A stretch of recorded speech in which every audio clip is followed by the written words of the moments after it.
All right. Welcome, everybody. I'm really excited to have my buddy Jamie tuning in from where? Australia today, or where are you? That is correct, yes. Beautiful. So yeah, for those of you guys, we had a little bit of a scheduling hiccup, but I'm really excited to have Jamie on now. So if you're tuning in on the live or the replay, let us know in the comments. Let us know where you're listening in from. But yeah, Jamie, I'm really, really excited to hear about your story because it's pretty inspiring. You've overcome a lot of challenges and, you're a pretty humble guy. So I'm going to have to dig a little bit, I think, to get some of the juicy details. But yeah, so Jamie, just for those of you guys who don't maybe know you, you've been able to build and grow and sell multiple businesses and agencies while traveling the world, while your team handles pretty much everything. I follow you on social media. You're always in a different country or city, it seems. And you're living the dream, as many would say. But you're doing it in a very genuine way and authentic way, which I really do appreciate. And that's part of why I wanted to share your story with everyone. So Mr. Jamie, could you tell us a little bit about, first of all, tell us a little bit about your personal challenge, because I do appreciate you being vulnerable about this challenge. But could you tell us a little bit about your stuttering and how or why you thought that you could then get into sales and build companies and all this stuff? Because it just doesn't make too much sense. So could you just kind of tell us a little bit about that, please? Yeah, so the story sort of begun with me dropping out of high school because of my speech, and it just got to the point where socially I wasn't able to communicate to a point where that was helping me. And obviously, as you progress through high school, it does require a lot more oral presentations. And as soon as I heard of that, I was like, okay, I need to get out of here as quickly as I can. And I left high school with the intention of trying to avoid speaking ever again if I could. And I was trying to figure out, well, what industries does that lead me to? And I gravitated towards hiding behind a keyboard for the rest of my life. And I begun to learn about graphic design and HTML coding and CSS and JavaScript and all of that old school design aspect, right? And that brought me to a place after learning that for about 3 years from dropping out of high school because of my speech. I felt like, okay, well, now I've learned these skills, I'll go and get a job. And the intention was to get a job where I wouldn't have to speak. Now, unfortunately, upon applying, every place was like, well, can you handle client support? Can you do front desk calls? Can you do, client meetings? I was like, no, that is not what I signed up for. So after spending 3 or so years learning these skills, I was kind of put in a bit of an odd place where I felt like I couldn't get employed without speaking. So I decided at the age of 17, 18, after dropping out of high school, learning these skills for 3 years, that how can I earn income without needing to speak? And that kind of brought me into the world of Google AdWords, search, email campaigns. This is well before Instagram and all those other platforms, right? So this is probably 2007, 2008, and I just begun aggressively learning as much as I could. And I closed my girlfriend's brother at the time was my first client, which was a graphic design job, and that led to an online site, which led it into traffic. And he told his friends. It kind of grew from there. And I didn't really start doing sales proactively until about 2017, maybe 2016. So I grew all my companies, if it be the clothing company, the sort of graphic design aspect, and the agency later on, just from doing internet marketing, like doing the things I was doing for my clients, I did for myself. And then after I got more confidence. I worked on my speech aggressively between 2013 and 2015 religiously.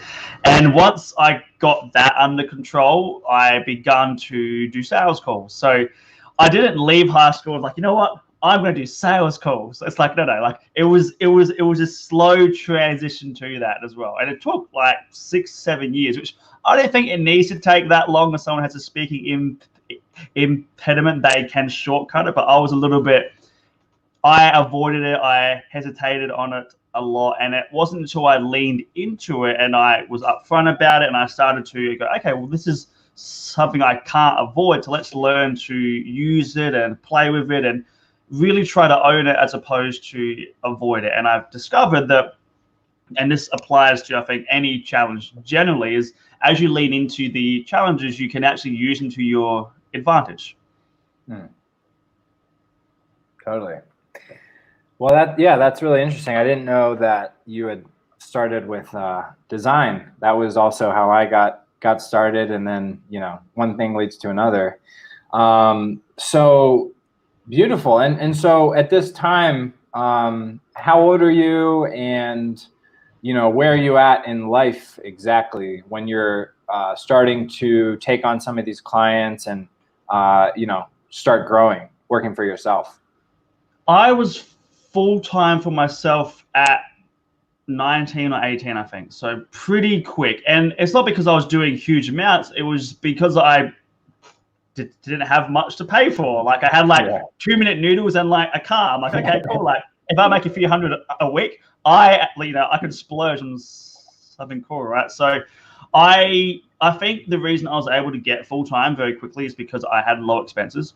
And I think when you're growing something, you need low expenses because it just gives you breathing room, right? Otherwise, you're constantly under the pump and you're stressed, and you can't be creative or do good campaigns for either yourself or your clients if you're constantly trying to chase up invoices or pay for like your own invoices as well, right? So I think I was very fortunate to begin at a young age, not because it gave me more time to learn things, but because I didn't have like a mortgage or I didn't have like a loan or credit cards or anything else to be overly concerned about. Got it. Beautiful. And were you living at home at the time, or were you living on your own? I was at home, thankfully, so that did help out a lot too. But yeah, so that helped out a lot too. And I live in probably a cheaper country in Australia. Sydney, Melbourne are pretty expensive. Brisbane's okay. Like Adelaide, it's like relatively cheap to do anything. So I think that was fortunate as well, is that I had low living expenses in a pretty cheap town in a pretty okay country as well. So everything was put in place for easy growth as long as I put in the work, right? Right. Awesome. Beautiful. Well, and also I wanted to mention one thing, and thank you. I was a member of your course last year, which really, really helped me and really helped us level up our business with some organic outreach. And we can get into that in a little bit, but I just wanted to say thank you. And can you take us through like your first 6 figures? What did that look like, going from high school dropout, getting a few clients, to 6 figures? Like, what does that transition look like for you? Because the first 6 figures, yeah, it is tricky, and I think people overcomplicate it. And I think people go, well, if I get like X amount of clients at this amount per month, and then I do that consistently, it's like then it's I think it's looking at the result as opposed to the input. So when I was looking at the result, like how to earn whatever 120, 140, 280 per year, I was like, okay, well, if I sell this and I can charge this much and I pay for it, and I'm looking at the outcome. And as soon as I looked at the input of like, okay, well, what would happen if I just did sales calls 9-10 hours a day for like a year? Like, where would that take me? And lo and behold, like as soon as I took my eye off of the result and I put my eye on the reps, like how many calls can I do? Like I will do calls all day and I'll see what happens. And lo and behold, like we started to hit 40K months, 50K months, 80K months. And it's just from doing calls and calls and calls and calls. So I think what it looks like is it's pretty simple. It's just I would get into the office for like 4:30 and I would do calls till about 9:30, 10. And I would do that 7 days a week for a few months on end. And that's essentially how it was hit. And then that gave me the framework to, okay, well, now we have these clients. Now I know, you know, what people to hire to then work on those clients. And then I can build a sort of a team around prospecting as well. So that way I'm not doing the outreach and then I'm only doing the calls, right? And it's slowly begun to come together once I figured out what the main thing is that I should be doing. And in most cases, that is either me poorly closing clients or, you know, creating processes as well. Got it. And so at that time, are you doing everything yourself, or did you have anybody helping you, or you're? So it's not as if like I was a solo person up until I hit, you know, 6 figures. It was, I had a team. I begun to outsource as early as, how old was I? I reckon I'm 24, 25. I hired my first virtual assistant person through a HR company. And I was like blown away. I was like, oh, like, this is incredible. Like I can program them to do something as if I'm programming a computer application. And I was like, okay, well, that's kind of cool. And then so that was for about a year and a half, 2013, 2014. And then I was talking to my friend in Sydney, and I was like, yeah, man, like, it's so cool, you know, like, you know, here I am paying them $14 per hour, and it's like really good. And my friend's like, you're paying $14 per hour? And then I'm like, yeah, like, that's so good. And he's like, no, like, you can hire from here. And then I was like, oh, like, you can hire cheaper and then hire quality, and then actually own the person on your team as opposed to hiring through a HR company. Now, obviously that comes with a lot more hurdles, like, you know, team training, screening, qualification, all that stuff. But once I fumbled through that, by the time I was 24, 25, I hired my first full-time contractor. And what was good is that I hired them as a contractor and as a freelancer. So I wasn't paying for their time every single week. I was paying for their work. So if there wasn't any client work, then there wasn't any overhead. So this means that as we close a new client, then the company took on cash. And of course, as we take on a new client, then we have to pay for someone to complete that work, right? So I began scaling at a very easy speed because the overheads were in proportion to the clients that we took on as well. So I didn't start with like a team of 17 who we have now, but it grew from like the first 1 to 3, then to 4, then to 8, then down to 6, then to 9 again. It's like as sort of things grew, as new clients came in, we hired and we built processes out accordingly. Yeah, I love that. And yeah, I had a similar wake up call when I quit and moved to Medellin, and my buddy's like, yeah, my buddies are hiring $3, $4 an hour VAs in the Philippines. You know, here's this ebook. And I was like, right? Yeah, I know, right? Like, just mind blown. And you know, that's just the beauty of the world we live in, and especially the world we're moving into, with all these companies that are realizing, oh my God, we have way too many people, way too much payroll, all that good stuff, right? So, I mean, when did you start getting traction, and how did you start getting traction, right? Like, you know, you mentioned going from 10, 20, 40, 80K a month. Like, can you kind of talk us through that journey a little bit? Yeah, I mean, it's not as glamorous. Like, there was no break for like, oh, like, we should be doing this in this industry. It was honestly just trying to talk to anything that moved. And then on the call, I would go, what do you want? And then they would say this. And I was like, we can do that. And it was honestly just that again and again and again. Like, there's no glamorous hack. There was no planning and like branding and big launch. It was just like, oh, like, we closed a client for 3K. You know, okay, well, let's charge 3.5 next time. And like, just slowly compounding, getting those clients, and those clients would send referrals, and some will drop out, and some new ones would come in, right? And it was just through that repeated process. And there's no secret, there's no glamorous shortcut. I mean, I think there is. I think I took it the most aggressive route possible, where I was up for like 20 hours a day doing calls. Probably not required, but I felt like I was on to some traction, and I kind of caught some wind, so I should keep going until it kind of slows down. Yeah, I mean, it just compounds. Like as you close more clients who are higher ticket, those higher ticket clients know friends who are higher ticket, right? So they'll send you their friends, and then it kind of grows from there.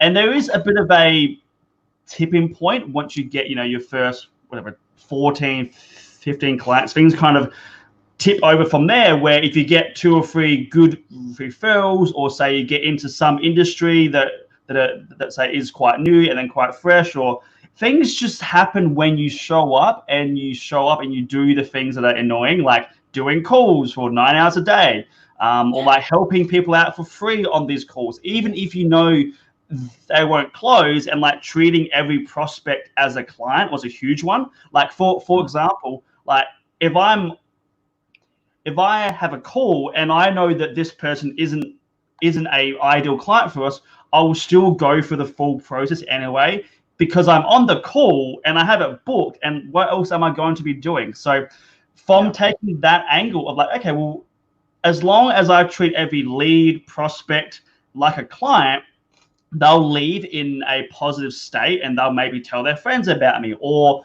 maybe they'll come back 3 months from now. And that happened a lot. Like there were so many calls that came back 3 months from the initial call, half a year.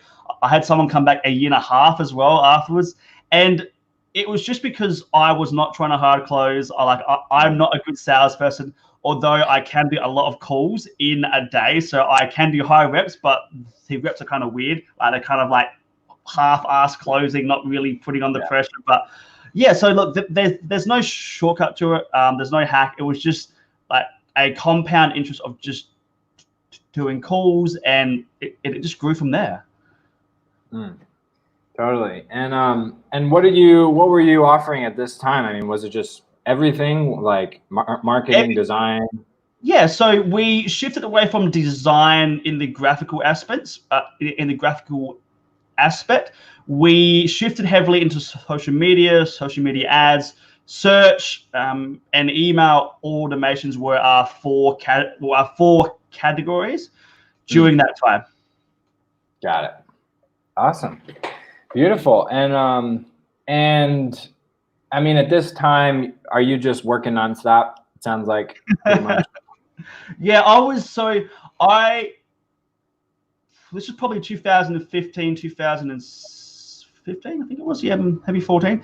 And I was doing quite well, I think, in sort of comparison to where I was previously. And I would do 9 months on and then 3 months off every single year since 2015. Now, this year, unfortunately, that has been scrapped. So I'll be doing a whole year of work, which is, that's fine. But yeah, so about 2015, 2016, I was doing 9 months on, 3 months off. And I discovered that it was not only refreshing to take off that time, of course, but it also put my ass into gear, because I knew that at this time that plane was going and my friends were on that plane and I had things planned. So every few months leading up to that point, I was looking at the clients we had, the clients I was closing, the clients we were predicting to close.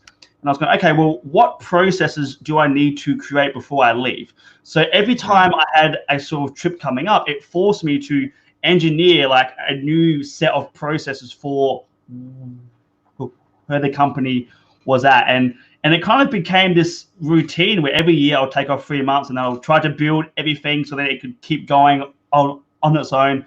And then last year I was like, well, could I take off a whole year? And if so, what would that look like? And I spent about probably 10 months just engineering processes, getting the right people in play, training them up. And I left for a whole year and I was like, please don't break my agency.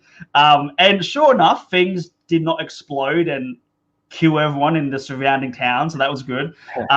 Yeah, and it was just through looking at what needs to be created and what I'm doing and trying to replace myself with the right procedures, the right thought frameworks for my team so that they can problem solve as if they were myself. And yeah, that's pretty much it. So I was doing a lot of work until I was doing none. So it's like a very intense on and then a complete overseas traveling completely offline as well. Totally. Great. And I mean, did you have any sort of like rituals or routines that helped you execute, right? Because that's a lot of work, especially in the early days. I know what it's like, but you know, how were you able to maintain that level without just burning out, going crazy, all that good stuff? I did think I did go crazy, but I think a lot of it had to do with where I was operating the company from. So because I was sharing an office space with 6 more friends, it was like not only did I enjoy the thing I was doing, I enjoyed where I was going to work as well, right? So that made it a lot more sociable. I think if I was doing it in isolation, I would probably go insane.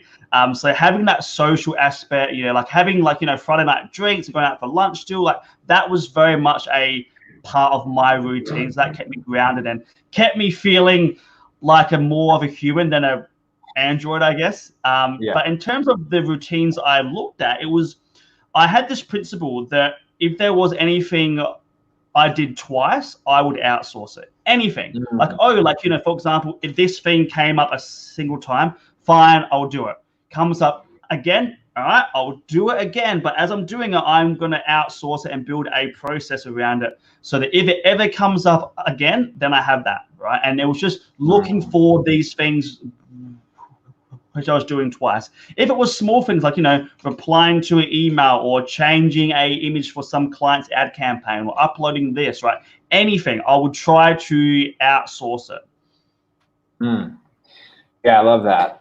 I just put that in the comments because I wanted to hold on to that one. Beautiful. Yeah, I love that. So, you had a great environment around you. I mean, what are you doing? You're making money. You're hanging out with friends. Sounds great, right? Like that's important, really important, especially, I mean, I think now we're all learning that environment is key, that social connection is key. I think we've all probably gone a little bit crazy in the last few weeks. I know I have. Yeah. So that's why we have things like friends and puppies and wives and girlfriends, boyfriends, all of these good things, right? So, and you have been able to build and sell one of your companies, right? Was that your agency, or can you tell us a little bit about that? Yeah, sure. So that was I've sold 2. I've sold my clothing company. This was a long time ago. This was 2011 or 12. So that was sold kind of scrappily and not really professionally, I guess. But still a company sale was still a company sale, I guess. So that's cool. Yes. And then I sold my other smaller agency that was really geared around Instagram growth. And I sold that because the right opportunity came up, and I looked at the directions I was heading and where my attention was at the time and the trends in a few different industries. And I had created that company purely on procedures. So it was very easy to sell that. And it was designed to operate without my input as soon as it launched. And it launched, I think it was in December, a few years ago now, and I sold it the next year after the launch in August. So I only had it for like 8-9 months, and I was like, okay, like I'm keen to sell it now. And honestly, I just found the right person who they could put it into their agency quite easily, and they took on. I think we had about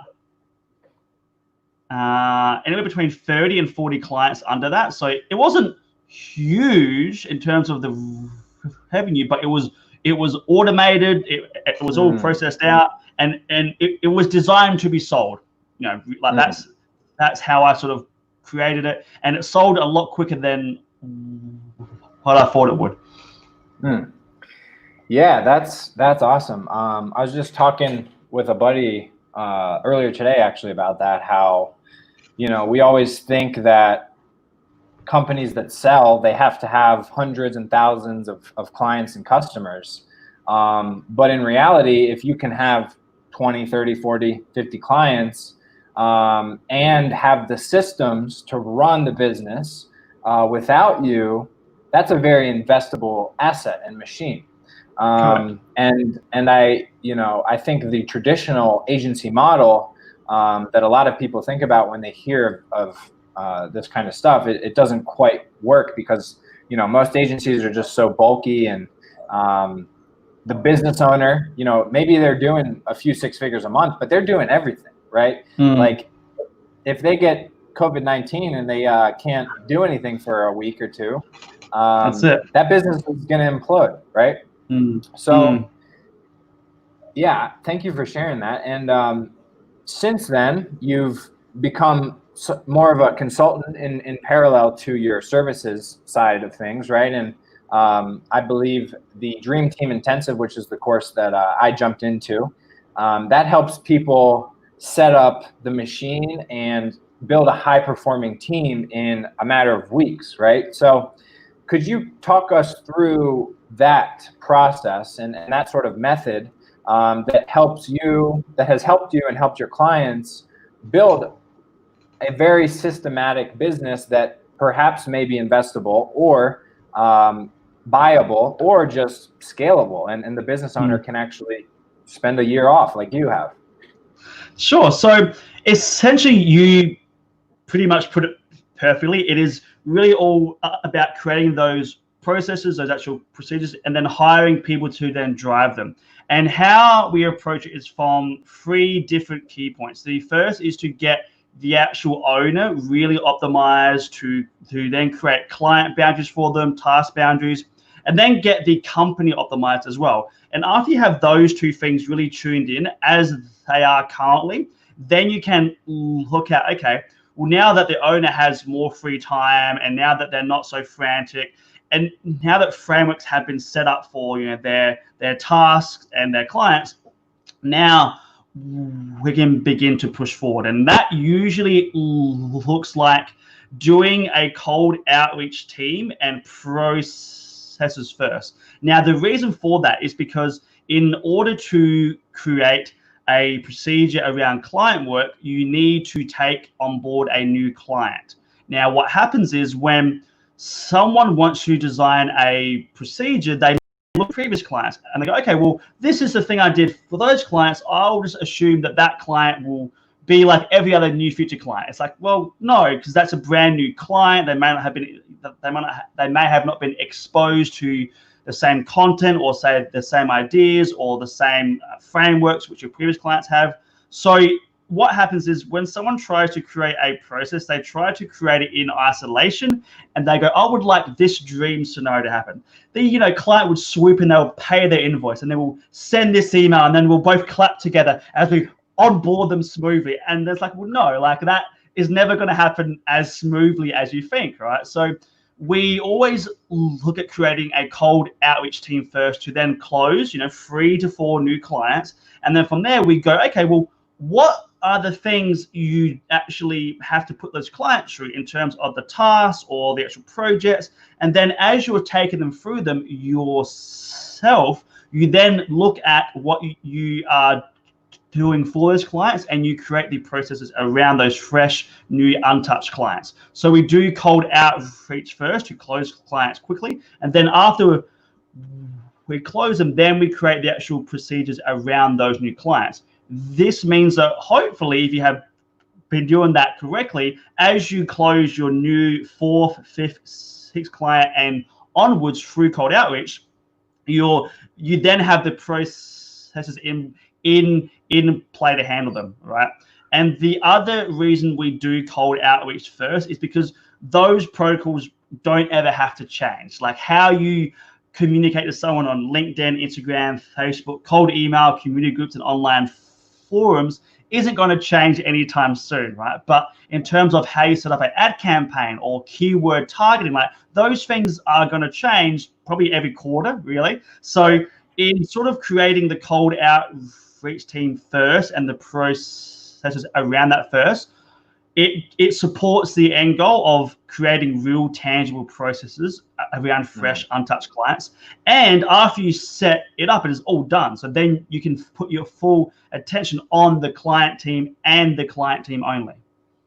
Got it. I love that. So, and so when you talk about like cold outreach and closing, are you specifically talking about, you know, like identifying different channels to reach out? And are you also outsourcing the sales, or are you still doing the sales but outsourcing the outreach as the owner?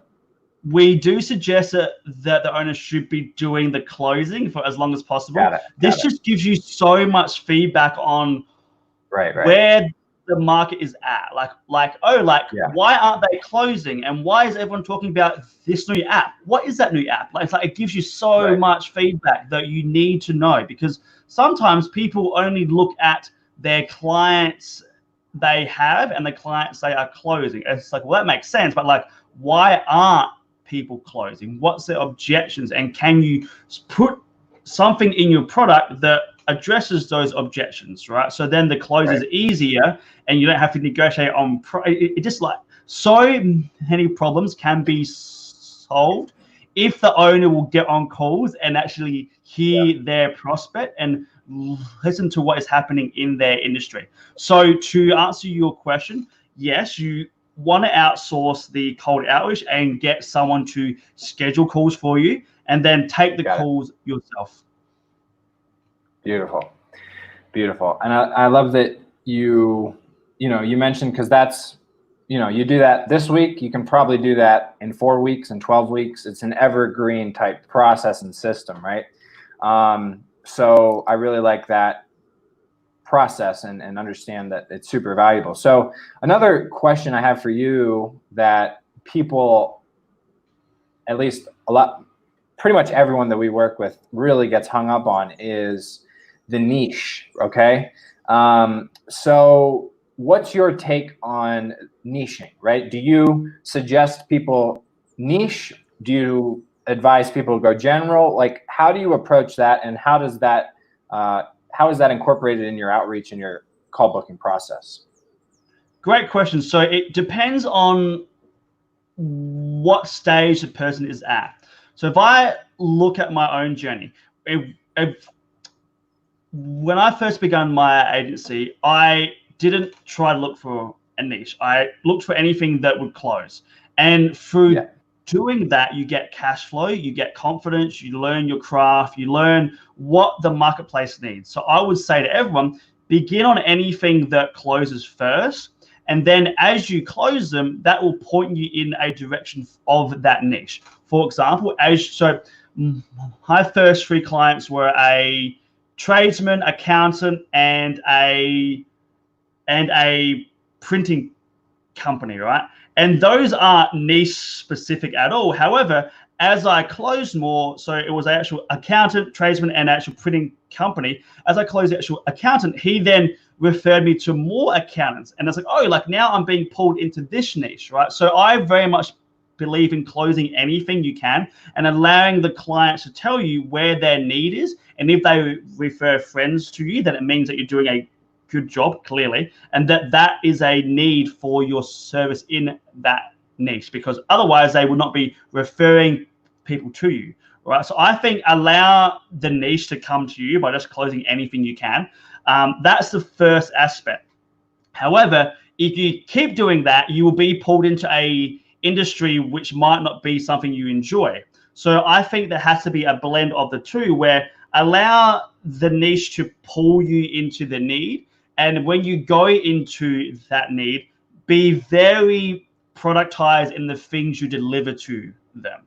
Because the whole idea of having a niche is that things should be easier, is that is that you know how to duplicate stuff from client A to client B to client C. But what tends to happen is, as people are generalists, they're doing everything, which they should be, to get their hands wet, to understand where the need is. But then as they fall into a niche, let's say, for example, accountants, they then still do everything for accountants. So, they're doing graphics, they're doing ads, they're doing content writing, right? So I would suggest, do not begin with a niche, get kind of pulled into it. Then as you get pulled into it, choose something to offer that niche and stick to it, as opposed to being a generalist in a niche. Totally. Yeah, I love that. And do you, I guess, what would be like an indicator of, okay, it's time to niche down? Is that like a revenue goal, or is that more of like, all right, we're doing way too many different things and I'm about to go crazy? I think it's the last one. I think it really depends on how easy things are and how your lifestyle is. Like, there's no reason to niche unless it is to make things easier. Like, you can grow as a very large generalist agency, very, very large. However, there is a huge trade-off of the okay, well, now as a generalist agency, you need a generalist team, and it tends to be quite broad, right? So it really, I would say, look at the quality of your life. Are you enjoying the things that you are doing for your clients? Are you enjoying the questions that then those clients ask you? Are you enjoying solving those broad problems? If you are, then okay, which problems do you enjoy? Which do you excel at? What is the most profitable thing for you to deliver to your client in the shortest time frame that brings them the quickest return? And usually the blend of those three aspects is what you should be going into as a niche. Got it. Yeah, I love that. So yeah, I love, using the lifestyle and your quality of life to be the gauge and indicator, right? That's perfect. So even regardless of what Gary Vee and all the homies say, right? Yeah. So beautiful. Yeah. Well, that's really insightful and valuable. And so once you have these systems set up, right, you have your evergreen outreach, you have your appointment booking, you're doing the sales calls, and then you have your team and you have your onboarding and delivery process set up. I mean, where do you spend most of your time as the business owner, and what's kind of like those high leverage activities that you typically focus on or recommend focusing on? Inside our Dream Team Intensive, I always say to people that as you begin hiring, your duty should shift from the company owner to now you are employed under your team, in the sense that your duty is to clear the path for them, to remove any obstacles for them, to solve problems for them before they encounter them. So I'm constantly trying to remove things from my teams, from like any problems, trying to make things easier, trying to create new protocols, trying to create new processes, and just constantly trying to clear the path for my team as much as possible. That's the first aspect. And the other aspect is trying to do as many sales calls or client calls or team calls as possible, because just through communication, you'll make so much more progress. And then if you're constantly clearing the path for your team, things get easier for them, which means in the future, things get easier for you. Totally. Awesome. And I was on your Facebook the other day when you mentioned that you should not train your team members. And I thought that was very interesting. And I'm curious if you can speak a little bit to that, as we're getting into talking to your team members, setting up systems. So yeah, what's that all about? So I am very much against team training, and people kind of freak out as soon as I say that. And I think, like, if we have a look at the old entrepreneur textbooks, from like 2000, 2010s and that, a lot of them are like, hire great people, train them well. And I'm like, okay, well, that makes sense for a industry that was not as online as we are today, right? So since we're online, we have a abundance to hire anyone, whoever we can talk to, really. Like, I can hire from UK, Canada, Philippines quite easily. So with that being said, what I discovered through my own challenges through my previous agencies and even my current one too, is that as I train someone, something could happen to them. They might decide to leave. They might decide to change career. It is just going to happen. It's just the nature of owning a company. And what I discovered is that I would be answering questions to my team. They would go through a task or some process, and they would have a challenge. It's just going to happen. They would have a question about the headline to use, or say the actual campaign to change, and I would train them by answering their question and saying, okay, John, here is how you set up this, and this is how you get this done. And then he's like, yep, cool, no worries. And then half a year later, he's gone. I'm like, well, that was annoying. So now I've discovered that if my team has a question, any question, I first and foremost refuse to answer it. I say, great question. Let me not answer that. Instead, I'll update the process. Because if someone's going through a task and they have a question or a problem, or they need more training, it's an indication that there's a hole in your process. It's nothing to do with them. It's something along the line has created assumption, has created interpretation, has not addressed a problem. There's something that has caused that question, right? So then, as opposed to putting my time into answering them, I go through that process. I look for, that makes sense how they got to that question. Cool. I then quickly update it. It might take me half an hour, 20 minutes. And then I say to my team, go through that process again, and you'll find the answer you seek, right? And then what this allows is that the team asks me questions. I take those questions and I put the training for those questions inside the process. This means that over time, my processes improve rather than my team. And as you take a normal person and put them through a really tight, honed-in process, they'll perform like an A player with no training, right? So this way, your company grows on the processes rather than the people that you hire. Yeah, that is amazing. I wish everybody would hear that, because I can't tell you how much training I myself have endured, and what you're saying just makes so much sense, because instead of that one-to-one communication that just goes from your, it goes from your brain and mouth to your brain. Instead of that, you have a digitized brain, right? You have a documented brain that is repeatable and scalable, and that's the world we're heading into, right? Where we're plugging ourselves into AI grids and consciousness and all this stuff. But that's another conversation, right? And this allows your team to then improve your processes, because as they go through it, they'll highlight questions. And it's really interesting, because as someone drops out and you hire someone new, they are at the same point as a previous person was, and now they also bring up newer questions and newer ideas, right? And it's really cool, because your team is indirectly improving your company, not through their client work, not through their not through the tangibles, but through going through the processes.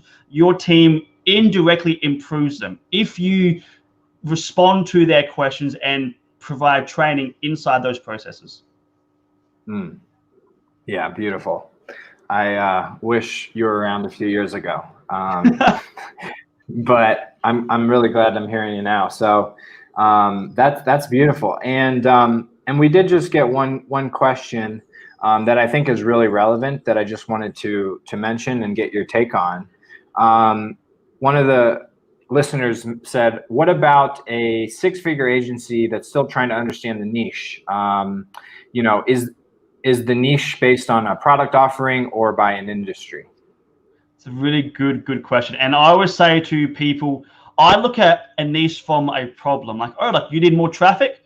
we can get you more traffic, or like, oh, like you've got an email list which isn't being used, we can create that. Or, you know, you're not collecting leads, or you're not closing leads, or there's not enough traffic, or no one knows your brand, or you're being like, I always look for the problem, because let's be honest, regardless of how the industry works, you can set up ads in any industry and it's generally the same practice. Generally, like, you know, obviously there's some copy angles and few things that, you know, change, but like the same process of, like, you know, setting up a campaign, setting up the ad shell, the ad set is like the same across every industry, right? So I look at it from a problem specific as opposed to industry. So like, if someone has this problem, we can help you, right? And I really lean into that. And then as you lean into that and you help people to solve those problems, you'll discover which industry has more of those problems. So then you gravitate towards that industry more. Beautiful. Got it. So focus on the problem, and then from there, refine further and niche down further based on the industry and their scope of problem. Correct. And whoever is actually responding the most to your cold outreach or to your prospecting, then that tells you where the majority of the problems are, and also from which industries refer friends to you, right? As well, because if someone's referring someone to a product or to a company, it means that that person's friend can't find the solution, and they probably looked for a while, right? And it means if they can't find the solution and they're referring their friend to you, then there's a huge need that then hasn't been met. Totally. Awesome. Yeah, really valuable.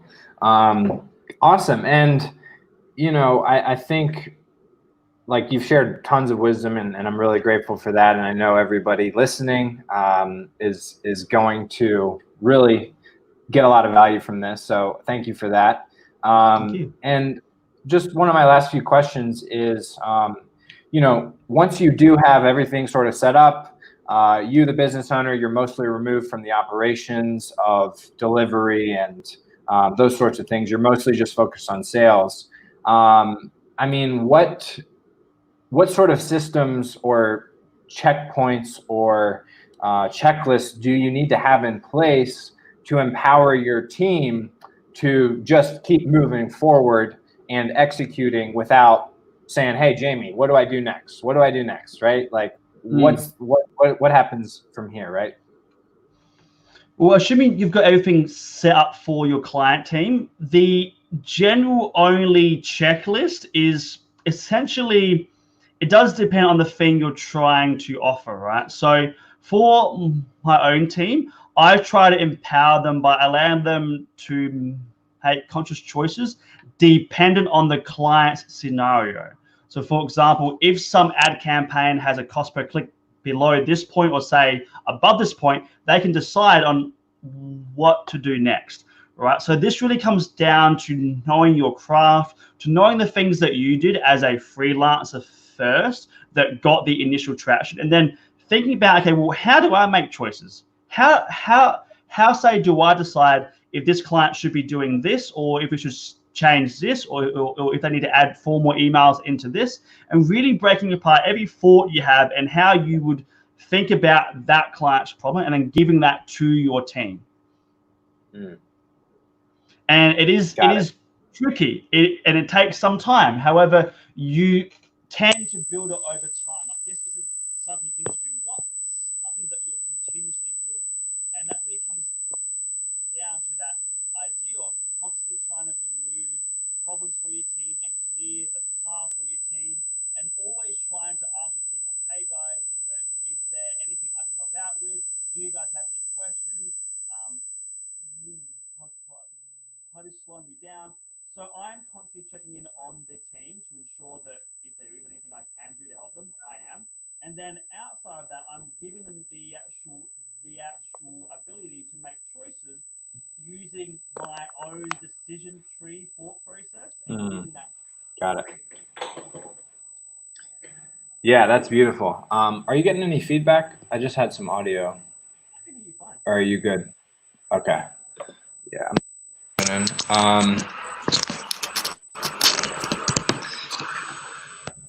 sorry. Got it. So yeah, I really love that. So you're basically, again, taking your brain, turning it into like a system, a model, a decision tree, and really helping your team think independently, which I think is really kind of like the secret sauce that unfortunately many people get stuck around. So that's really clear to me, right? Is okay, based on the situation, what do you do? If this is happening, do this. If this is happening, do this. If this is happening, do this, right? So that's really useful, really valuable. Yeah, there's some feedback on, hold on, let me see if I can sort this out real quick. Okay, yeah, one of the guys just commented, let's see. Yeah, it's kind of,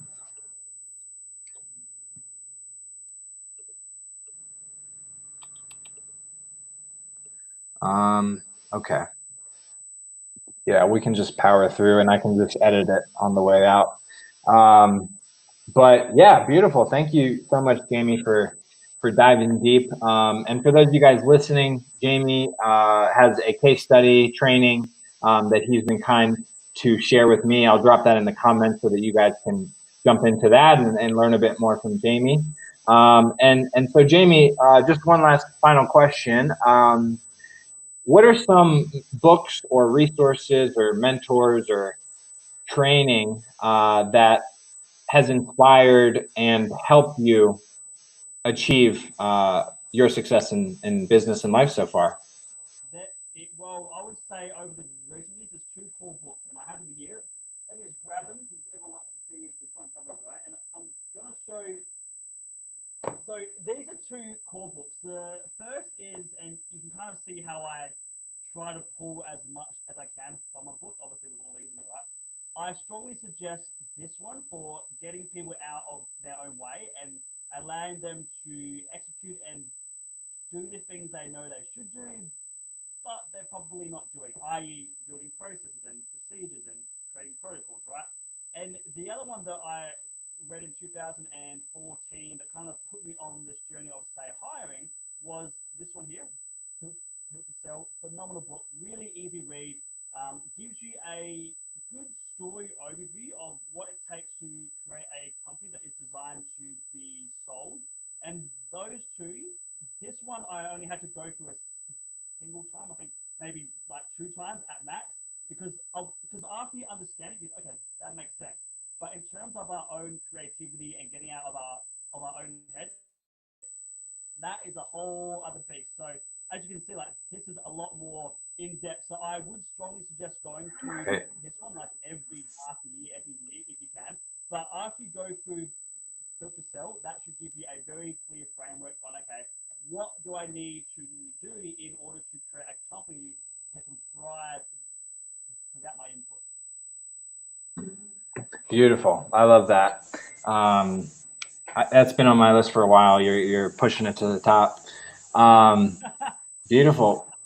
So, Jamie, for those of us listening that want to follow along with your journey, learn more from you, how can we get in touch and how can we connect with you? Yes, look, I would say the most easiest thing is to add me as a friend and say, hey, I mean, I am very personable online. Like, I like to talk and share things. So that would be probably the most easiest way. But if that's too weird for you, feel free to go to jamiestenhouse.com and you can see all of the connectional platforms there. You can go up to our email list or to our YouTube channel and all of that cool stuff too. Awesome, man. Well, thank you so much, Jamie, for sharing so much wisdom. I've learned a lot, and I know a lot of other people have as well and will continue as they watch this. So thank you so much, Jamie, and look forward to the next one, the next story. Sounds good, man. I'll check you soon and take care. All right, man. Thanks.